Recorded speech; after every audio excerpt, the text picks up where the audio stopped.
He's working on his engaging humor part, level 5 elective, preparing to speak professionally. Here is David's introduction. Keynote speeches typically are 17 to 22 minutes in length, are broken up in segments around exercises or activities. The speech before you, which David is presenting tonight, is a first step in preparing him for a sustained speech. Due to the brevity of the speech, David requests your feedback on the framework, the details, and the impact of the content.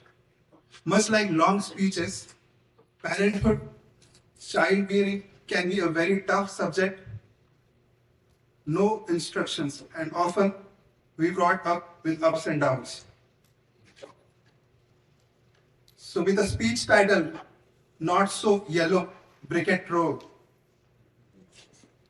Not So Yellow Brick Road, David Stray. Please help me welcome.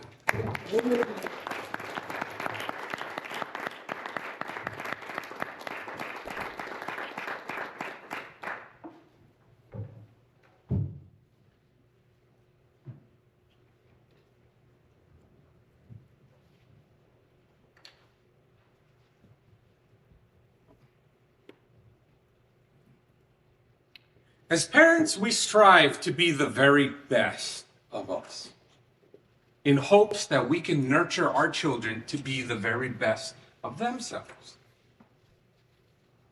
However, with the hustle and bustle of our lives, it's very often that we lose sight, or for some parents, they never, ever get to that final path, that final lesson.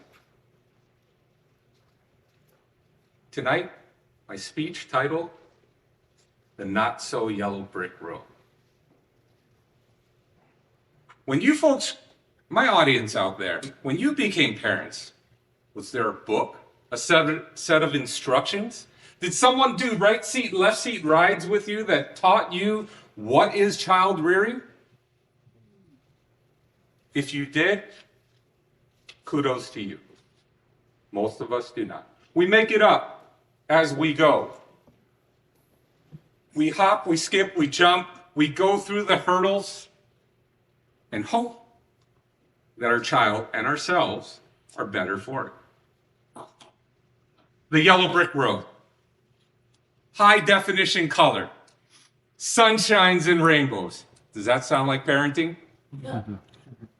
I mean, if you want to get really deep into the parenting and you want to get involved in the nature versus nurture conversation, it is not sunshines and rainbows, especially if you take the religious aspect of it.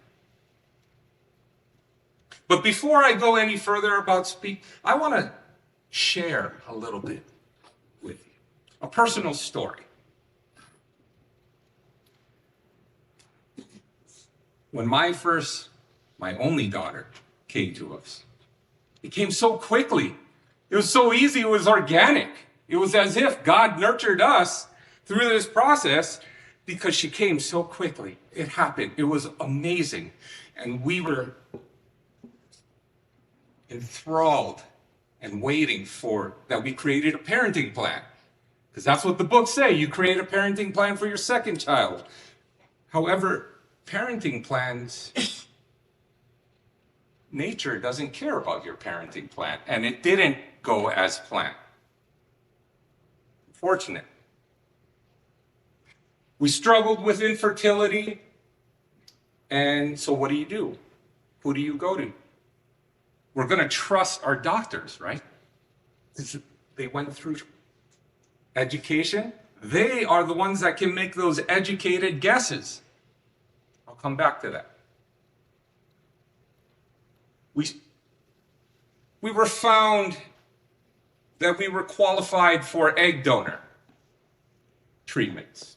So with a fistful of dollars, we threw it at our doctor, 15,000 of those dollars, and we went through the procedure. It didn't pan out. Then he educated guests that IVF treatments would be the way to go. And IVF treatments run like rounds, much like a boxing match. And at the end of each round, much like a boxing match, left my wife a little bit worse for wear. And earlier tonight, we had a speaker that talked about giving the male giving birth. Now, I did not give birth, but I went through every single treatment. Every single time we had to wake up and make sure that we were within that window for medication, where I had to learn how to administer the medication. It didn't turn out. So again, parenting, not so yellow brick road. Instead, it's a little bit more turmoil, kerfuffle. You're going to find, because parenting paths always change. As you change, parenting paths change. Fact. So how do we move on? So this is I'm going to give you my gift at the beginning. I want you, if you do not have a parenting platform, think of one. I'm going to give you 2 of them.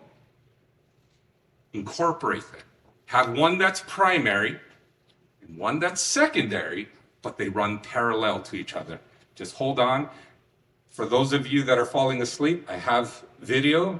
I don't have a video. I have pictures that will explain it. All right, so parenting, what should you be? You should be the carrier, the passer of the torch. But what you end up being is the umbrella.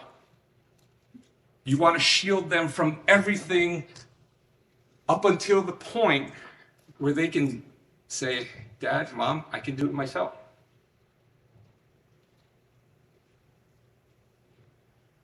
I was introduced to Front Row Dads through Toastmasters. The power of Toastmasters, I met a dad in a network, because after the failed IVF treatments, you folks don't know it, but I spiraled. I was in a very dark place. And through Toastmasters, through networking, he introduced me to a like-minded group of dads that get together and actually share their feelings. What? You do have to pay money for it. So. The pillars of Front Row Dads are vibrant health, emotional mastery, thriving marriage, intentional parenting, business evolution, wealth and legacy. These are all things that you as a dad or a parent should do anyway. What does this mean? In layman's terms, this is how they speak to one another. So if you're interested and you're a father, go to frontrowdads.com about. Because my favorite of their ethos, hold space for each other and no unsolicited advice. I had to learn that. When someone wants advice, they'll ask you for it. Don't give it willy-nilly, because they're not paying you for it. The other method, folks, if you do not know the 7 F's, this is your main spoke. This is the platform for parenting that is ongoing. So if you don't know the 7 F's, let me read them for you. Friends, 7 F's. Faith, family, finance, fitness, friends, fun, and future. You can also go to 7fs.com. Folks, I want you to take on this picture, because when I did my advisory, my platform, my 7Fs, was more like a Pac-Man. And that was because my faith was faltered. In closing, Front Row Dads ethos are here. That works as your backup. Your 7Fs platform that is ongoing, will work there and take you through it. Adopt 2 parenting systems, continuously nature and nurture your kids, and you'll end up better for it.